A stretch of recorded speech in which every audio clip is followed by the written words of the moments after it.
Hello students, हम लोग probability chapter कर रहे हैं। ठीक, आज हम कुछ क्वेश्चंस और देखेंगे एनसीईआरटी बुक से, तो प्लीज़ अपनी एनसीईआरटी बुक निकाल लें। ठीक, और एक्सरसाइज का क्वेश्चन नंबर 5 रीड करें आप लोग।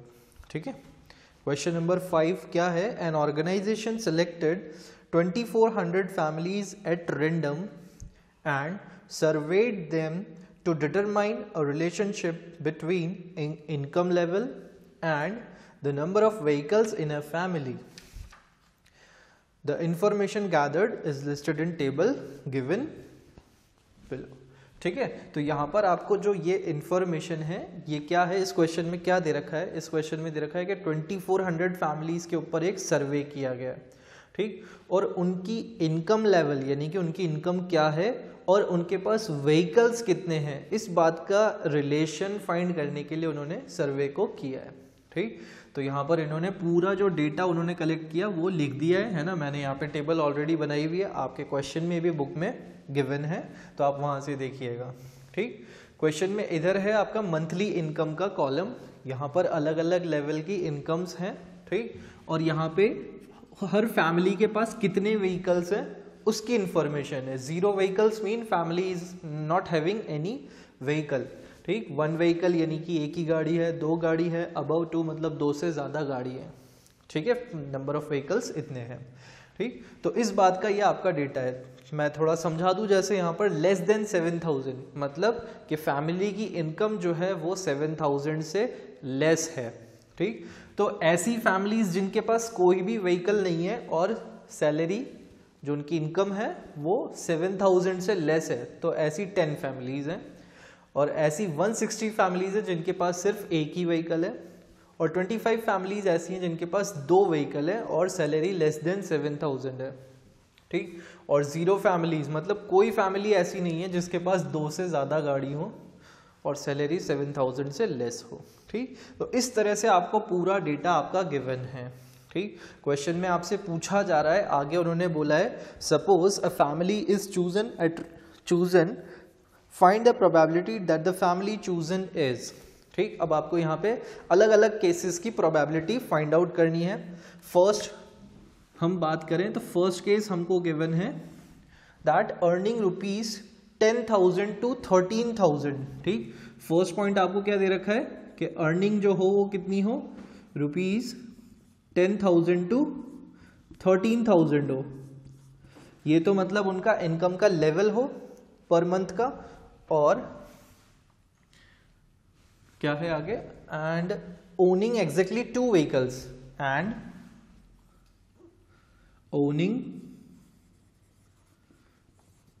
एग्जैक्टली 2 व्हीकल्स मतलब सिर्फ 2 गाड़ी हो एग्जैक्ट, उससे ज्यादा ना हो उससे कम भी ना हो। ठीक, तो हमें ऐसी फैमिलीज देखनी है जिनकी 10,000 से 13,000 की बीच में इनकम हो। तो हम हमारी टेबल में अगर देखें तो 10,000 से 13,000 की इनकम वाला जो रो है वो ये वाली है।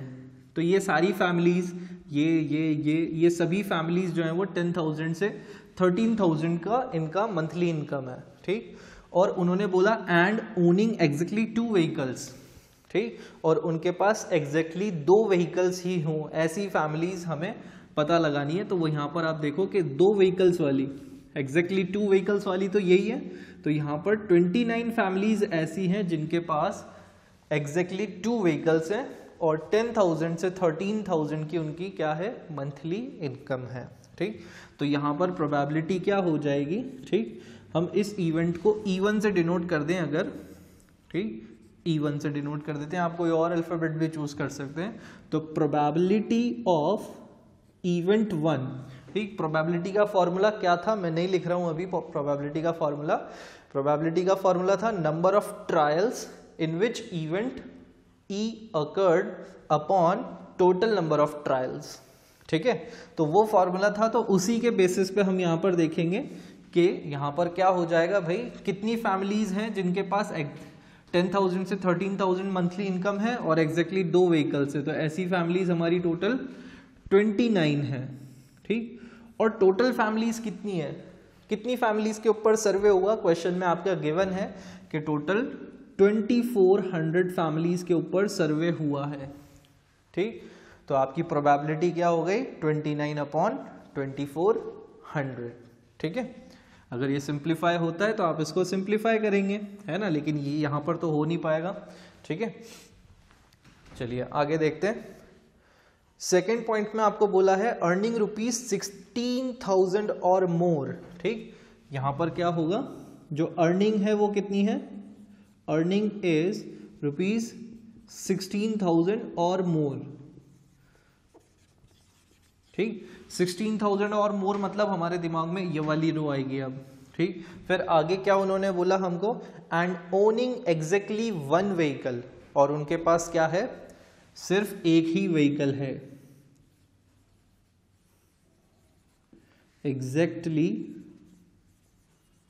1 व्हीकल, सिर्फ एक ही गाड़ी है, एक से ज्यादा नहीं है। ठीक, तो यहां पर अगर हम देखें 16,000 और मोर वाली फैमिलीज तो यही है सारी, और ऐसी फैमिलीज हमको ढूंढनी है जिनके पास सिर्फ एक ही व्हीकल हो। तो आप देखें यहां पर इस टेबल में, तो आपको यहां पर दिखाई देगा कि 579 फैमिलीज ऐसी हैं जिनके पास सिर्फ एक ही व्हीकल है। ठीक, और उनकी सैलरी 16,000 से या फिर उससे ज़्यादा है। ठीक, तो यहाँ पर हम इस इवेंट को E2 से डिनोट कर देते हैं। तो यहाँ प्रोबेबिलिटी ऑफ E2 क्या हो जाएगी, probability of E2 is equals to 579/2400। ठीक है, तो ये हो गई आपकी प्रोबेबिलिटी। थर्ड पार्ट की बात करते हैं हम। थर्ड पार्ट में हमें क्या इंफॉर्मेशन गिवन है, थर्ड पार्ट में देख लेते हैं। थर्ड पार्ट में आपको बोला जा रहा है earning less than ₹7,000 and does not own any vehicle. ठीक, यहां पर उन्होंने क्या बोला, अर्निंग लेस देन 7,000, तो अर्निंग जो है 7,000 से लेस होनी चाहिए। अर्निंग लेस देन ₹7,000, तो इतना पढ़ते ही हमारे दिमाग में आना चाहिए कि लेस देन 7,000 वाली फैमिलीज तो ये सारी है। ठीक, फिर आगे उन्होंने और दूसरी कंडीशन भी लगाई हुई है, and do not own any vehicle, and do not own any vehicle, मतलब उनके पास कोई भी गाड़ी नहीं है। ऐसी फैमिलीज कितनी है जिनकी salary less than monthly income less than 7,000 है और कोई व्हीकल नहीं है। तो यहाँ पे हमें दिख रहा है कोई व्हीकल नहीं होने वाली फैमिलीज, मतलब 0 व्हीकल वाली फैमिलीज कितनी है, 10। तो हमारी प्रोबेबिलिटी क्या हो जाएगी, इसको हम E3 से डिनोट कर देते हैं। तो probability of E3 is equals to हो जाएगा 10/2400। ठीक है, आप इसको सिंप्लीफाई कर सकते हो, इजीली 0 से 0 कैंसिल हो जाएंगे। ठीक है, चलिए आगे बढ़ते हैं। यहाँ पर दूसरा पार्ट आपको दे रखा है, फोर्थ पार्ट। फोर्थ पार्ट में आपको गिवन है earning ₹13,000 to 16,000 per month and owning more than 2 vehicles. ठीक, आपका जो इनकम का स्लैब है वो कितना गिवन है, earning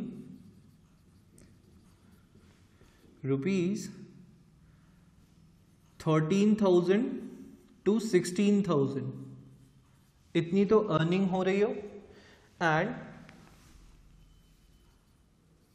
owning more than 2 vehicles. ठीक, यही गिवन है क्वेश्चन में, and owning more than 2 vehicles, 2 vehicle से ज्यादा हो उनके पास, and owning more than 2 vehicles. ठीक, 2 गाड़ियों से ज्यादा हो, ऐसी फैमिलीज हमको देखनी है।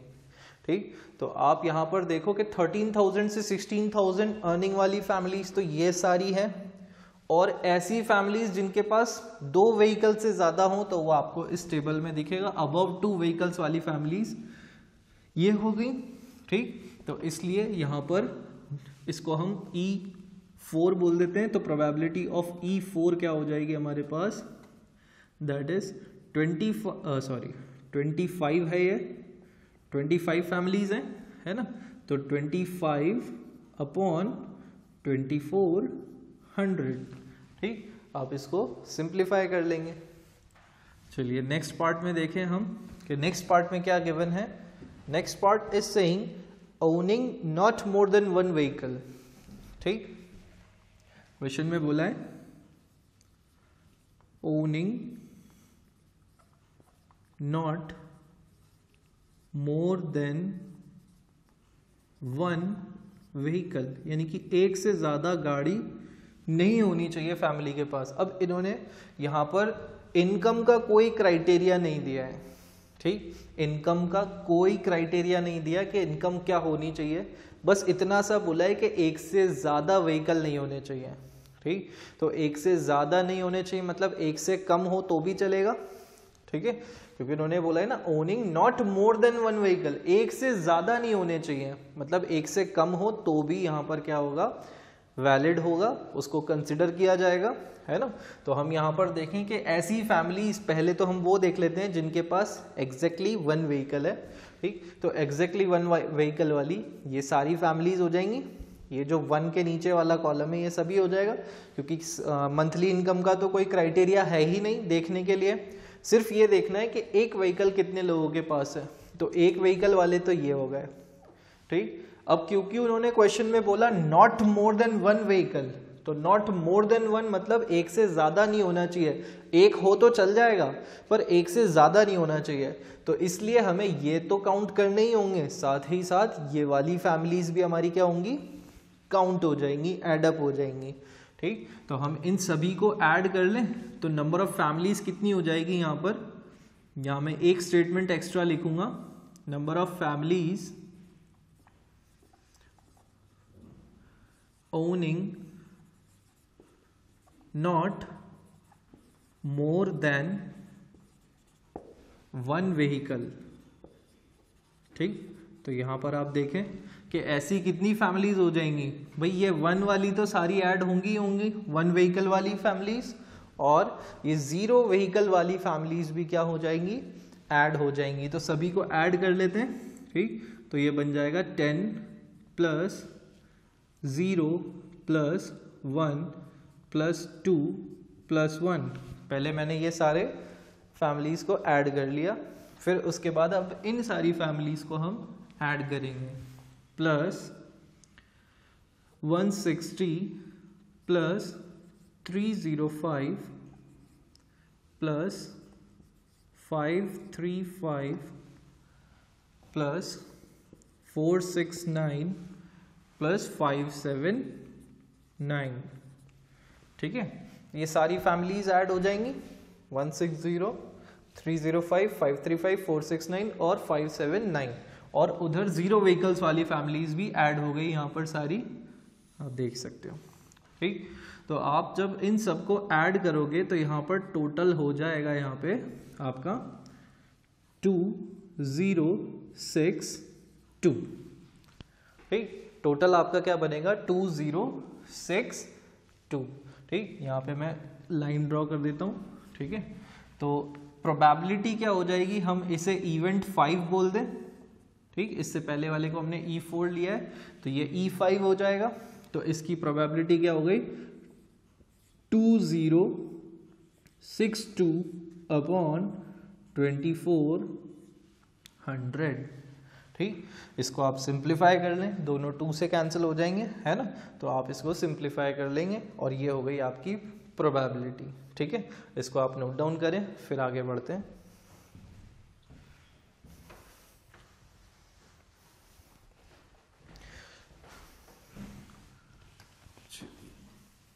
नोट कर लिया होगा आपने। अब जो है आप अपना नेक्स्ट क्वेश्चन नंबर 8 देखें कि क्वेश्चन नंबर 8 में आपको क्या गिवन है।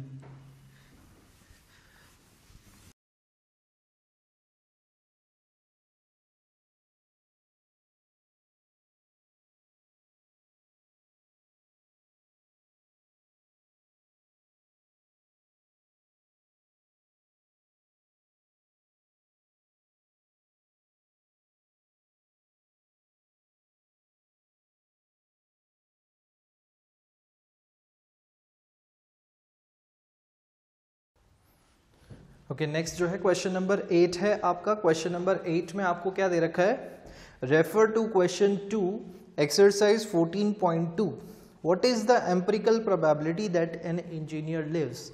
ठीक, तो इसके लिए जो है आपको अपना जो एक्सरसाइज 14.2 है उसका क्वेश्चन नंबर 2 देखना पड़ेगा। ठीक, वहाँ पर अगर आप देखेंगे तो आपको कुछ डेटा गिवन है। ठीक, और वो डेटा किस चीज़ का गिवन है, डिस्टेंस का, कि जो नंबर ऑफ इंजीनियर्स हैं वो कितने कितने डिस्टेंस पर रहते हैं अपने प्लेस ऑफ वर्क से, इस बात का आपका डेटा गिवन है। ठीक, तो उस डेटा को देख करके आपको यहाँ पर इसको आंसर करना होगा इस क्वेश्चन को। ठीक, क्वेश्चन में पूछा है what is the empirical probability that an engineer lives less than 7 kilometre from her place of work. ये जो है एनसीईआरटी का क्वेश्चन नंबर 8 है। ठीक, उसके फर्स्ट पार्ट में पूछा है less than 7 kilometre from her place of work. ठीक, तो जो क्वेश्चन 2 में एक्सरसाइज 14.2 के क्वेश्चन नंबर 2 में आपको पेज टर्न करना होगा। ठीक, एक्सरसाइज 14.2 खोल के क्वेश्चन नंबर 2 देखना होगा, वहाँ पे आपको जो है डेटा गिवन है। ठीक, मैंने अभी बताया कि डेटा किस चीज़ का गिवन है, distance of 40 engineers from their residence to their place of work. उनके घर से लेकर के उनका जहाँ पर वो काम करते हैं उस चीज़ का, उनकी उस प्लेस के बीच में, उन दो प्लेसेस के बीच में कितना डिस्टेंस है, उस बात का ये डेटा गिवन है। ठीक, तो फर्स्ट पार्ट में आपको देखना होगा कि less than 7 kilometre from her place of work, तो आपको ऐसे इंजीनियर्स ढूंढने होंगे जो कि 7 किलोमीटर से कम डिस्टेंस पर रहते हो अपने प्लेस ऑफ वर्क से। ठीक, तो आप अगर यहाँ पर इस डेटा में देखोगे तो सबसे पहला डेटा आपको गिवन है 5। ठीक, मैं आपको जो डेटा बता रहा हूँ वो इस तरह से हॉरिजॉन्टल कॉलम्स में, सॉरी वर्टिकल कॉलम्स में बता रहा हूँ, है ना। तो सबसे पहला डेटा आपका गिवन है 5। ठीक, और फिर उसके नीचे 19 है, फिर 7 है और 12 है। ठीक, तो 5 आपका यहाँ पर जो है वो काउंट हो जाएगा, 19 काउंट नहीं होगा क्योंकि 7 से ग्रेटर है, और 7 जो है वो भी काउंट नहीं होगा क्योंकि उन्होंने बोला है लेस देन 7 किलोमीटर। तो लेस देन 7 किलोमीटर बोला है तो 7 भी काउंट नहीं होगा। ठीक है, और फिर उसके बाद है 12, तो 12 भी काउंट नहीं होगा क्योंकि वो तो 7 से ग्रेटर है। ठीक, तो आप इस बात को ध्यान में रखते हुए इसी तरह से सारा डेटा आप देखो, पूरे टेबल में आप डेटा देखो कि कौन कौन सी वैल्यूज जो हैं वो 7 से लेस हैं, और काउंट करो कि कितनी वैल्यूज ऐसी हैं जो 7 से लेस हैं। ठीक, तो जब आप काउंट करोगे इस तरह से तो आपको पता चलेगा कि टोटल 9 वैल्यूज ऐसी हैं।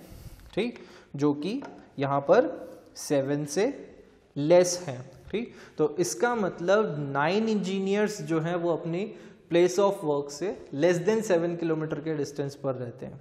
ठीक, तो यहाँ पर मैं लिख देता हूँ एक बार।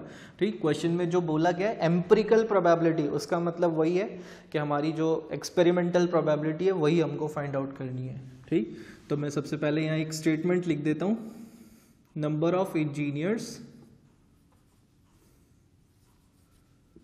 Living at less than 7 kilometre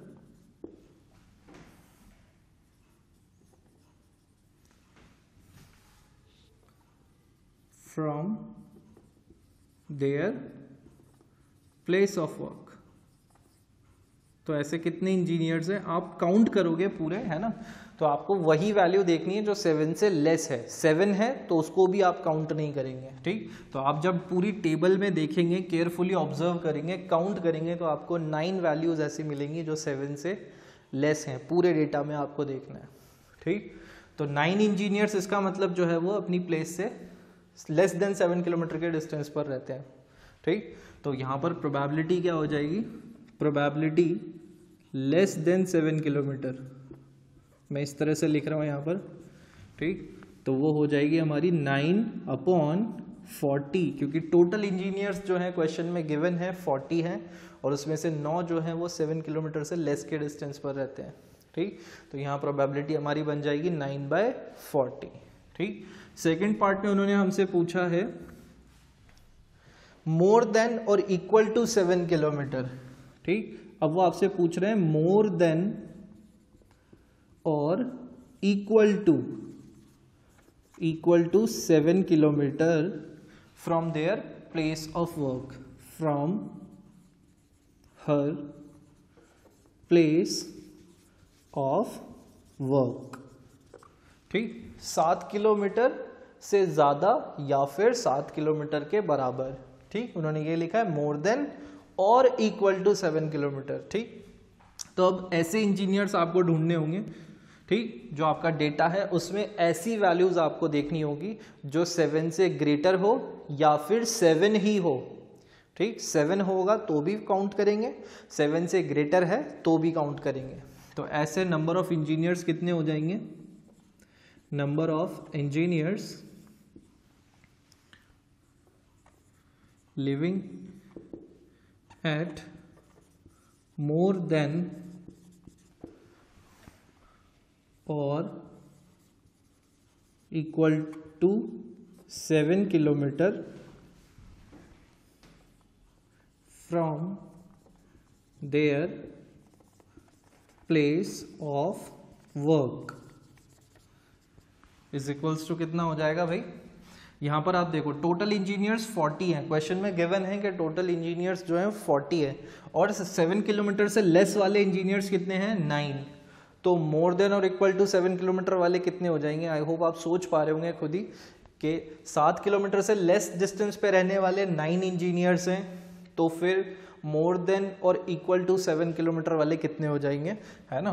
मैं आपको बता देता हूँ कि टोटल 40 इंजीनियर्स हैं और उसमें से 9 इंजीनियर्स ऐसे हैं जो लेस देन 7 किलोमीटर के डिस्टेंस पर रह रहे हैं। तो मोर देन और इक्वल टू 7 वाले कितने हो जाएंगे? 40 माइनस 9 दैट इज 31। तो प्रोबेबिलिटी क्या हो जाएगी? मोर देन और equal to 7 kilometre is equals to हो जाएगा 31/40। ठीक। टोटल 31 इंजीनियर्स हैं, सॉरी टोटल 40 इंजीनियर्स हैं, टोटल नंबर ऑफ ट्रायल्स, और उसमें से 31 इंजीनियर्स जो है वो मोर देन और इक्वल टू 7 किलोमीटर के डिस्टेंस पर रह रहे हैं। तो ये हो गई हमारी प्रोबेबिलिटी 31/40। ठीक। थर्ड पार्ट में देखें तो थर्ड पार्ट में उन्होंने हमको बोला with in ½ kilometre from her place of work. ठीक। तो थर्ड पार्ट में वो हमसे पूछ रहे हैं with in ½ kilometre 1/2 kilometre from her place of work. तो आपको ऐसे इंजीनियर्स देखने हैं from her place of work, ऐसे इंजीनियर्स देखने जो ½ किलोमीटर के डिस्टेंस पर ही रह रहे हो। ठीक। तो आपको जो आप डेटा है उसमें आप जब देखोगे तो कोई भी वैल्यू आपको जो है वो 1 से लेस नहीं दिखेगी वहां पर। ठीक। 1 से लेस कोई वैल्यू है ही नहीं, तो ½ किलोमीटर तो कैसे पॉसिबल होगा। ठीक। आई थिंक मिनिमम वैल्यू उस डेटा में जो है 2 किलोमीटर या 3 किलोमीटर गिवन है, तो ½ किलोमीटर तो पॉसिबल ही नहीं है। ठीक। यहाँ पर कोई भी वैल्यू, कोई भी इंजीनियर जो है वो ½ किलोमीटर के डिस्टेंस में रह ही नहीं रहा है, तो यहाँ पर नंबर ऑफ इंजीनियर्स कितने हो जाएंगे? Number of engineers with in 1/2 kilometre कितने हो जाएंगे भाई? 0, कोई भी नहीं है। ठीक। तो प्रोबेबिलिटी क्या बन जाएगी?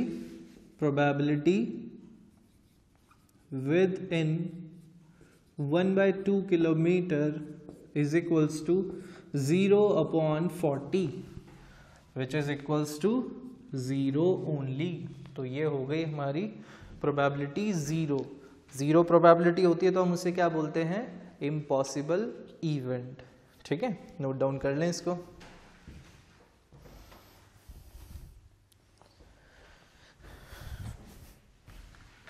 ये बात समझ में आ गई होगी आपको पूरी अच्छे से, है ना। इसके बाद जो है आप नेक्स्ट क्वेश्चन आप देखें आपकी बुक में ही, क्वेश्चन नंबर 11। क्वेश्चन नंबर 11 आप पढ़ लें।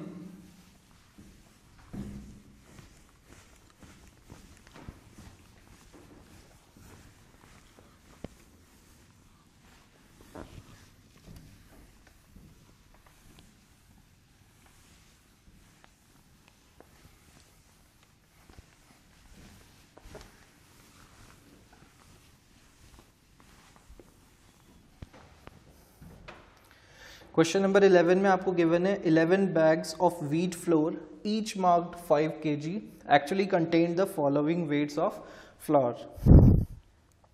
ठीक, तो यहाँ पर आप देखें कि यहाँ पे आपको ये क्वेश्चन नंबर 11 है NCERT का।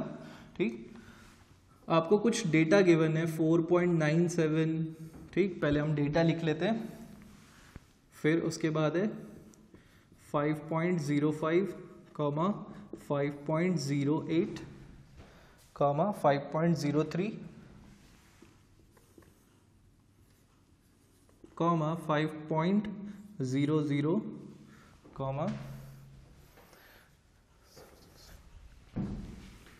5.06, 5.08 और 4.98,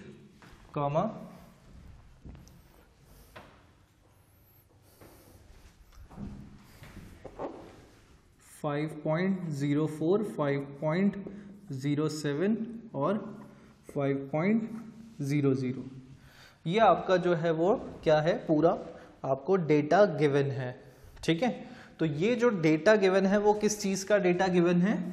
ठीक, आपको ये जो डेटा गिवन है वो किस चीज़ का डेटा गिवन है? 11 बैग्स हो रहे हैं पूरे, 11 बैग्स ऑफ व्हीट फ्लावर, जो आटा होता है उसके बैग्स हैं। ठीक, और हर बैग पे क्या मार्किंग है? 5 kg। ठीक, लेकिन ये जो जब उनको वेट किया गया तो उनका एक्चुअल वेट ये था। ठीक, एग्जैक्टली 5 kg नहीं है, उसके ऊपर लिखा हुआ है कि 5 kg, लेकिन जब उसको मेजर किया गया तो किसी का वेट 4.97 kg आया, किसी का 5.05, किसी का 5.08। इस तरह से टोटल 11 बैग्स का आपको वेट, एक्चुअल वेट कैलकुलेट करके दिया हुआ है यहाँ पर। ठीक, ये आपको इंफॉर्मेशन क्वेश्चन में गिवन है। फिर आगे उन्होंने पूछा है find the probability that any of these bags chosen at random. ठीक, अब इनमें से कोई एक बैग को चूज किया जाता है रेंडमली।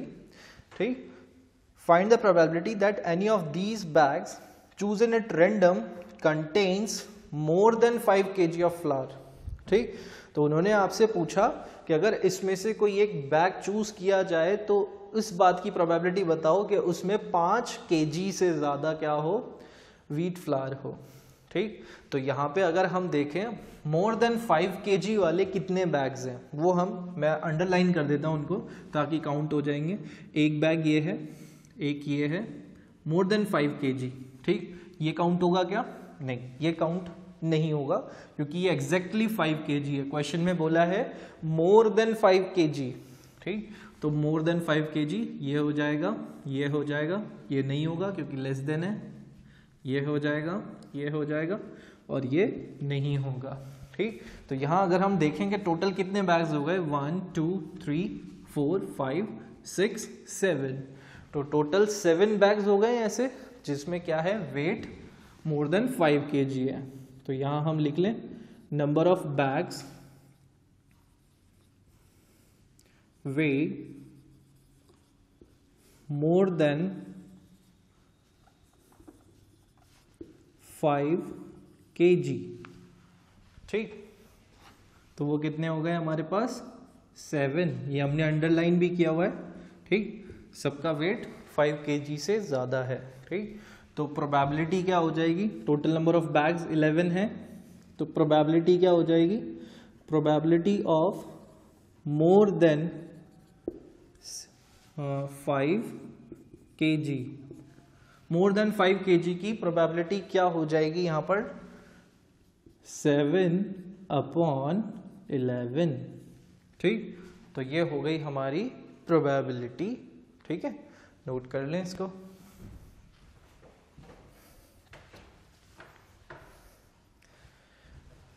ओके, तो हम यहीं पे इसको ख़त्म करते हैं। ठीक, हमने ऑलमोस्ट काफ़ी सारे क्वेश्चंस कर लिए हैं, अब जो क्वेश्चंस बच गए हैं उन्हें आप खुद से ट्राई करेंगे। ठीक, so we will meet in our next class with some new chapter. ठीक है, so till then take care of yourself, keep studying, bye bye.